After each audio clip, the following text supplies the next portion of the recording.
So including ಧನ್ಯ ಅವರಾಗ್ಬೋದು, ಆಮೇಲೆ ಶರ್ಮಿಳಾ ಅವರಾಗಿರ್ಬೋದು, ಆಮೇಲೆ ರಂಗಣ್ಣ ರಘು ನಿಮ್ಗೆ ಗೊತ್ತೇ ಇದೆ. ಸೊ ಈಗಾಗಲೇ ಈ ವರ್ಷದಾಗಲೇ ಶಾಕಾಹಾರಿ ಬಂದಿದೆ, ಮೂರನೇ ಕ್ಷಣ ಬಂದಿದೆ, ಎಲ್ಲೆಲ್ಲೂ ನಗ್ಸಿದ್ದಾರೆ ಟಗರು ಪಲ್ಯ. ಸೊ ಇದರಲ್ಲೂ ಅಷ್ಟೇ ಅದೇ ಥರ ಒಂದು ಕಂಟಿನ್ಯೂ ಆಗುತ್ತಂದರೆ ಶಾಕಾಹಾರಿ ಸೀರಿಯಸ್ ಆಗಿತ್ತು, ಮೂರನೇ ಕ್ಷಣ ಕಾಮಿಡಿ ಇತ್ತು. ಬಟ್ ಇದರಲ್ಲಿ ಸಿಕ್ಕೋಡ್ ಕಾಮಿಡಿ ಮಾಡಿದ್ದಾರೆ. ಅವನು ಗೋಪಾಲಕೃಷ್ಣ ದೇಶಪಾಂಡೆ ಅವರು ಯೂಶ್ವಲಿ ನೀವು ನೋಡಿರೋದೆಲ್ಲ ಸೀರಿಯಸ್ ಆಗಿ ಮಾಡಿರ್ತಾರೆ. ಬಟ್ ಈ ಸಿನಿಮಾಲಿ ಅವರು ಕಾಮಿಡಿ ಮಾಡ್ತಾರೆ. ಅದಾದ ನಂತರ ನಮ್ಮ ರವಿಶಂಕರ್ ಗೌಡ್ರು ಇದ್ದಾರೆ, ಆಮೇಲೆ ನಮ್ಮ ನಾಗಭೂಷಣ್ ಇದ್ದಾರೆ, ಹುಲಿ ಕಾರ್ತಿಕ್ ಇದ್ದಾರೆ, ಆಮೇಲೆ ನಮ್ಮ ಸಕುಟುಂಬ ಸಮೇತ ಭರತ್ ಅಂತಿದ್ದಾರೆ, ಅವರಿದ್ದಾರೆ.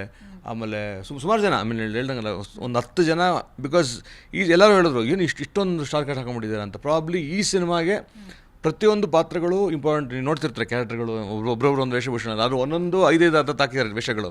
ಸೊ ಪ್ರಾಬ್ಲಿ ಈ ಸಿನಿಮಾಗೆ ಎಲ್ಲರ ಅವಶ್ಯಕತೆ ಇತ್ತು. ಸೊ ಹಾಗಾಗಿ ಜನಾರ್ದನ್ ಮುಂದೆ ಹೇಳಿದಾಗ ಖಂಡಿತ ಈ ಪಾತ್ರಗಳಿಗೆ ಅವಶ್ಯಕತೆ ಇದೆ ತೊಗೊಳ್ಳಿ ಪರವಾಗಿಲ್ಲ. ಯಾಕಂದರೆ ಸಿನಿಮಾ ಚೆನ್ನಾಗಿ, ಎಂಡ್ ಆಫ್ ದ ಡೇ ಸಿನಿಮಾ ಹೇಗಾಗೋದು ಗೊತ್ತಿಲ್ಲ, ಸಿನಿಮಾನ ನಾವು ಆ್ಯಕ್ಚುಲಿ ಚೆನ್ನಾಗಿ ಮಾಡಬೇಕು. ರಿಸಲ್ಟ್ ಗೊತ್ತಿಲ್ಲ.